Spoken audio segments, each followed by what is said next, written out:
भारत के सबसे महान गायक मोहम्मद रफ़ी, जिनकी आवाज आज भी हमारे दिलों में जिंदा है। मोहम्मद रफ़ी के जीवन के ऐसे बहुत से पहलू हैं जो आज तक हम में से बहुत से लोगों ने नहीं सुने। मोहम्मद रफ़ी के जीवन के कुछ ऐसे पहलू हैं जो किसी को भी प्रेरित कर सकते हैं।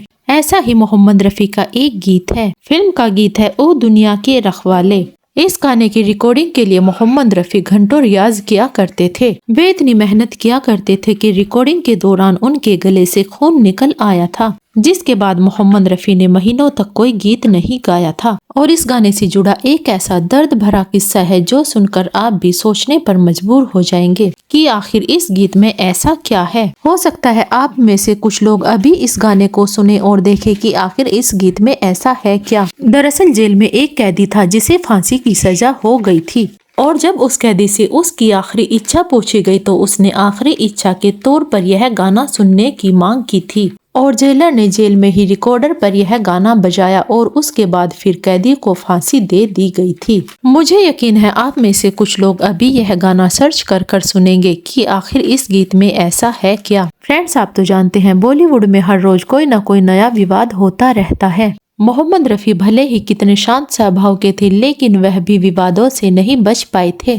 दरअसल साल 1961 में फिल्म माया के गीत तस्वीर तेरी दिल में की रिकॉर्डिंग के दौरान लता मंगेशकर और मोहम्मद रफ़ी के बीच विवाद हो गया था, और यह विवाद था रॉयल्टी को लेकर। लता जी ने इंडस्ट्री के सभी सिंगर्स के लिए रॉयल्टी की मांग की थी, लेकिन मोहम्मद रफ़ी इसका विरोध करते थे। उनका मानना था कि जब एक बार हमने गीत गाने की पूरी फीस ले ली है तो रॉयल्टी पर हमारा कोई अधिकार नहीं है। लेकिन लता मंगेशकर चाहती थी उन्हें बाद में रॉयल्टी मिले। इसी कारण दोनों में विवाद हो गया, जिसके बाद लगभग 4 साल तक दोनों ने कोई भी गीत साथ नहीं गाया। मोहम्मद रफ़ी की सच्चाई और सिद्धांत, उन्होंने कभी किसी से अपनी मदद की बात नहीं की और न ही उन्होंने कभी अपनी परेशानियों का सार्वजनिक रूप से उल्लेख किया। एक बार मोहम्मद रफ़ी की मौत के बाद एक फकीर उनके घर पहुंचा और रफ़ी से मिलने की जिद करने लगा, और जब परिवार वालों ने उस फकीर को बैठाकर उससे मोहम्मद रफ़ी से मिलने की वजह पूछी तो उसे सुनकर हर कोई हैरान रह गया।